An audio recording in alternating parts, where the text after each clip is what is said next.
first thing I do when I wake up is pray. I close my eyes and recite my fears, hopes, and praises to someone I'm not even sure exists. Then at night, before I go to sleep, I kneel at the foot of my bed and do the same. Every single day. I spend so much energy and time believing in something I don't know exists and I can't know exists. Is that what faith is? A measure of trust, of strength? Am I wrong if I'm not faithful? How can someone be so trusting, be so sure about something so abstract? There is no rationality behind God, no logic or reasoning, no simple formula that could help one navigate the bounds of religion.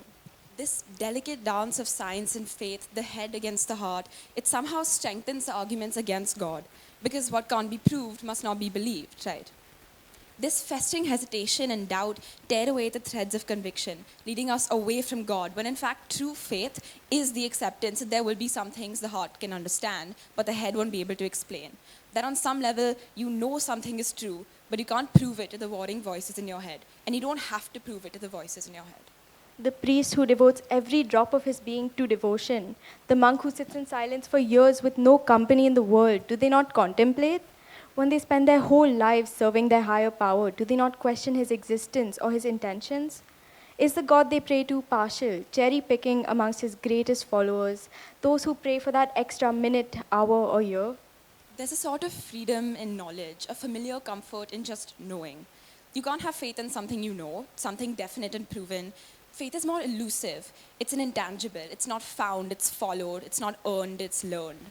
There are no rules that confine it, nothing that restricts its bounds. That in itself, the abstract bridge to faith, it's both a blessing and a curse. I dream in color, but I wake to worlds of black and white. Worlds of division and injustice, suffering and strife. Isn't a God supposed to protect humans? How is it that when I wake up, I realize my dreams are better than my reality? That my world of light and joy disappears when my alarm clock rings? And if God has made humans, why has He made them so flawed, so deeply imperfect, and so capable of causing pain? If hardships are meant to make us stronger, why do millions leave life behind incomplete? But what is a life without hardships? These challenges shape our lives. They amplify every emotion and moment so we're living, truly appreciating what we have. A man who walks through a journey with no hurdles is nothing but a shell of what he could have been. He leaves satisfied, he leaves unscathed, but there's no real emotion in his eyes because his contempt it's merely material. The emotions he has don't echo in his soul. They don't leave behind a message, a mark, a learning. Fear and greed, these two emotions, they coexist within us. A common man would battle them all his life. But what protects him and steers him on the right path is his faith. So, as he stays precariously perched between the gates of heaven and hell, he feels enough. He feels at peace with the path he's on. And that is the gift faith gives us. God created this earth in all its beauty and capability. He created humans, the cleverest creatures, who would propel the world into new heights of complexity and development. And He watched humans, His greatest creation, drive it into the ground. He watched the bloodshed and suffering on an unimaginable level and stepped back to let it unfold. Still, we cannot blame Him for this world, because somehow we are the ones who lit it on fire. Is that what we are to believe? That the creator of our universe was just that, a creator? And now it is up to us to shape this narrative of the world. Then what is the use of having a higher power like God?